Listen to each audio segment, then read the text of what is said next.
Despite the British tabloids' weird tendency to blame Meghan Markle for just about everything, there's at least one title that can't be dumped on her. That of the most expensive royal.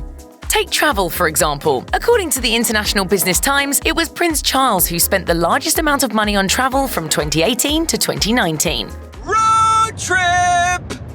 As you might expect, Prince Charles is quite the globetrotter. The British royals are generally expected to participate in excursions abroad, given the countless engagements they have to take part in, and Charles is no exception. According to The Express, he spent nearly half of the family's travel budget from April 1st, 2018 through to March 31st, 2019.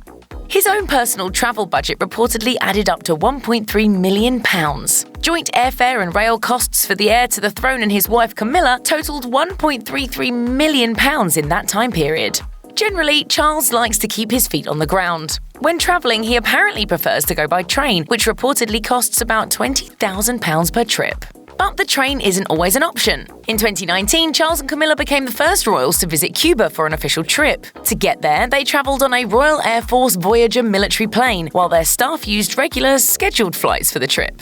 In total, Charles and Camilla's tour of the Caribbean and Cuba cost £417,000. So how do Prince Charles's travels stack up to the rest of the royal family? By comparison, Prince Harry and Meghan Markle's royal tour to New Zealand, Australia, Tonga and Fiji cost £81,000. Prince William's historic trip to Jordan, Israel and the West Bank reportedly cost about £74,000. That means Charles and Camilla's Caribbean and Cuba tour cost more than 5 times the amount of Harry and Meghan's trip. According to a royal document cited by Newsweek, Queen Elizabeth's travels appear to be the cheapest of all. Most of the Queen's trips cost between £16,000 and £21,000. Her most pricey excursion was reportedly a train ride with Markle to visit the Storyhouse Theatre and Chester Town Hall in June 2018. That trip cost £29,714. For what it's worth, Prince Charles and Camilla's aforementioned excursion to the Caribbean and Cuba cost 14 times that amount. So where does all that money come from? Well, according to Town & Country, royal visits are usually funded by British taxpayers through something called the Sovereign Grant, which is a sum of money granted to the monarch annually for official duties. From 2018 to 2019, that amount was £82.2 million, which is the US equivalent of about $104 million. Town & Country calculated that expense comes to £1.24 per person in the UK, or around $1.58. This might seem particularly startling, considering Queen Elizabeth and Prince Charles aren't even required to pay income taxes. But the truth is, they actually choose to pay an amount equivalent to what their taxes would be. Prince Charles also gives money to Prince Harry and Prince William via his private estate, the Duchy of Cornwall. He reportedly gave his sons and their families £4.9 million in 2018.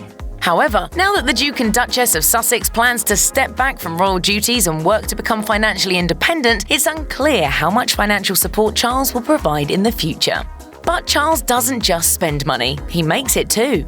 The royal family is estimated to generate at least £2 billion of annual incremental revenue to the British market. Even his lavish travel expenses can be counted as money well spent. Speaking to The Express, a palace aide explained that there's a good reason why the Prince of Wales travels so much. They said, his overseas travel was at the behest of the Foreign Office, who realises he is a terrific ambassador for Britain. Basically, Charles isn't jet-setting around the world just because he feels like it. In fact, his presence abroad is practically demanded by the British government. Good excuse for a vacation though, don't you think? Check out one of our newest videos right here. Plus, even more Nicki Swift videos about the British royal family are coming soon. Subscribe to our YouTube channel and hit the bell so you don't miss a single one.